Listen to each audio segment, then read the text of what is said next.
ये लगातार बीजेपी का काम करने का तरीका है। सदन में बिना चर्चा के इतना बड़ा फैसला हो गया सदन में। कोई नया परिवर्तन होने जा रहा है इनकम टैक्स बिल में। नोटबंदी हम लोगों ने देखी, जीएसटी हम लोगों ने देखी, अमेरिका से टैरिफ लग रहा है हम देख रहे हैं, हमारा पूरा कारोबार व्यापार चीन पर निर्भर हो गया। तो हम कहाँ जा रहे हैं देश को लेकर के? कैसे अमृत काल में विकसित भारत बनेगा, ये बड़े सवाल हैं। सर, आज अखिलेश जी आज फतेहपुर में अपोजिशन हो या ना हो, हम लोग बिल पास करेंगे क्योंकि बिल अब वैसे किरण रिजिजू जी अकेले ही फुटबॉल खेलते हैं, हम लोगों को भी बुलाना चाहिए था, हम लोग भी साथ खेलते हैं फुटबॉल। और इस सरकार का नोटबंदी भी हम लोगों ने देखा, और नोटबंदी पे ये आश्वासन दिया कि काला धन खत्म हो जाएगा और आतंकवाद खत्म हो जाएगा। दोनों चीज़ हम लोग देख रहे हैं। जीएसटी कानून ला करके सरकार ने ये बताया कि इससे सरलीकरण होगा, व्यापार बढ़ेगा, कारोबार बढ़ेगा। लेकिन जीएसटी मल्टीनेशनल कंपनियों के फेवर करने के लिए लाया गया था, और उसका परिणाम ये हुआ कि सबसे ज़्यादा संशोधन करना पड़ रहा है। आज इनकम टैक्स बिल पास हुआ है, क्या पास किया है, उसका क्या असर पड़ेगा कारोबार पर। विदेश नीति इनकी, टैरिफ के बाद टैरिफ, और तमाम तरह की चीज़ें अब सामने आ रही हैं। चीन पर हमारा पूरा कारोबार निर्भर है, तो क्या संशोधन हम कर रहे हैं? क्या जीएसटी से संशोधन किया जिससे व्यापार बढ़ गया?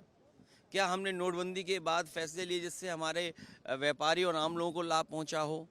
कोविड टाइम के समय जो परेशानी आई, यहाँ कोई पत्रकार ऐसा नहीं होगा जिसका उसके बाद वेतन बढ़ा हो। जो कम हुआ वो आज भी वैसा ही है। तो क्या लाभ मिला? और टैरिफ के बाद टैरिफ, और पूरा चीन पे निर्भर कर रहे हैं हम लोग कारोबार। सोचिए तो मेक इंडिया क्या है, विकसित भारत क्या है, अमृतकाल क्या है, डिजिटल इंडिया क्या है। तो एक बार फिर सोचना पड़ेगा। और उनकी विचारधारा वाले लोग क्या कह रहे हैं कि सबसे महत्वपूर्ण चीज़ें हैं शिक्षा और स्वास्थ्य। उत्तर प्रदेश चले जाइए, शिक्षा के लिए जो स्कूल खुले थे वो पाठशालाएं बंद हो रही हैं। इस देश में न जाने कितने लोगों ने राज किया होगा, किसी के राज में पढ़ाई पर इस तरह के केस दर्ज नहीं हुए होंगे। अंग्रेज़ों ने भी शायद मुकदमे नहीं लिखाए होंगे पढ़ाई को लेकर के। लेकिन बीजेपी की सरकार में पढ़ाई को लेकर के आप अगर पढ़ाना चाहते हो तो मुकदमे दर्ज हो रहे हैं। कोई कल्पना कर सकता है 20,000 से ज़्यादा प्राइमरी स्कूल बंद हो जाएं, वो गरीब बच्चों के लिए? तो अगर गरीब बच्चे नहीं पढ़ेंगे तो हम कितने भी इनकम टैक्स के बिल ले आओ, इससे कौन सी खुशहाली आने वाली है? और आय दोगुनी वाली बात जो कही थी, वो कहाँ है आय दोगुनी? बहुत धन्यवाद, मुझे उम्मीद है कि सब चलाओगे ये। बीजेपी ट्रेंड लोग हैं, बीजेपी के लोग हैं ये ट्रेंड लोग। वो समाज बटे, नफरत फैले, दूरियां बढ़े, तभी राजनीति में वो कामयाब होंगे।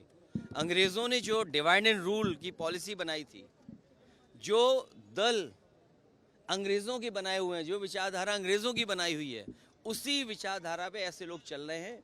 वो नफरत पसंद करते हैं, दूरियां लाना चाहते हैं समाज के अंदर। और केवल फतेहपुर नहीं, फतेहपुर में पहली बार नहीं हो रहा है। फतेहपुर में एक नौजवान की भी जान ली, जिन्होंने घटना की, कितने दबाव के बाद कार्रवाई हुई है वहाँ पर।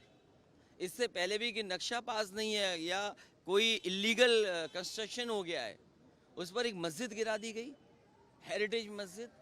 तो ये सरकार का काम करने का तरीका है। जब ये फंस जाते हैं आय दोगुनी पर, जब फंस जाते हैं ये भ्रष्टाचार पर, जब ये फंस जाते हैं कानून व्यवस्था पर, जब इनसे सवाल पूछो कि 20,000 विद्यालय बंद हो गए, सोचिए पाठशालाएं बंद होगी 20,000 का मतलब क्या हुआ? नाकामी किसकी है? और एफआईआर किस पे लिख रहे हैं? जो लोग पढ़ा रहे हैं उन पर। जो अंग्रेज जैसे काम करते थे वैसे ही भारतीय जनता पार्टी काम कर रही है। उसी का परिणाम ये है कि जानबूझ करके लोगों को नफरत फैलाने के लिए भेज रहे हैं। इनके खिलाफ कार्रवाई हो, संविधान ये मानते नहीं, लेकिन उसके बाद भी हमें उम्मीद है कि कानूनी कार्रवाई ऐसे लोगों के खिलाफ होगी। क्या आपको लगता है कि संभल के बाद फतेहपुर एक प्रयोग है? देखिए, जब तक उत्तर प्रदेश के मुख्यमंत्री वो रहेंगे ऐसा ही होता रहेगा।